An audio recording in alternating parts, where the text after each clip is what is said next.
జై వాసవి, జై జై ఆర్యవైశ్య.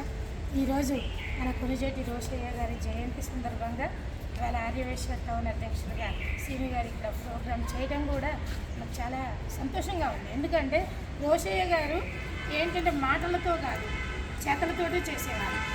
మాటలు అనేది ఉంటుంది. మన ఆర్యవైశ్యుల్లో వీళ్ళందరూ పేరు తెచ్చుకున్నాం ఏమని, వీళ్ళు ఎక్కువ తక్కువ గొడవలోకి రారు, కామ్గోయంగా ఉంటారు, అందరిలాగా ధైర్యం ఉండదని. కానీ రోషయ్య గారు కూడా అది ఎందుకు అని మన వైశ్య నిరూపణ స్థాయికి మన పదవులు వెతుక్కుంటూ వచ్చి మన వైశ్యాస్ అందరి తరఫున కూడా మన ఆర్యవైశ్య తరఫున ఎవ్వరు ఏది చేసినా బ్యాక్గ్రౌండ్గా ఉంటూ సైలెంట్గా ఉంటూ అన్ని పోస్టులకు మనం అర్హులమని చెప్పి ఒక మంచి పోస్టులతోటి ఎప్పుడున్నా పేరు తీసుకొచ్చుకున్నారు.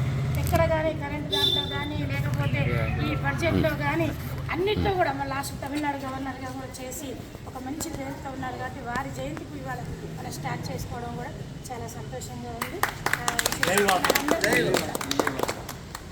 అంతకంటే ముఖ్యమైన విషయం ఏంటంటే తెలంగాణ రాష్ట్రం ఏర్పాటు చేయడానికి మార్గం ఏర్పాటు చేసి పొడిచేసే రోషయ్య గారు వెళ్ళిపోయారు. ఆయన చలవే తెలంగాణ రాష్ట్రం ఏర్పడ్డది అంటే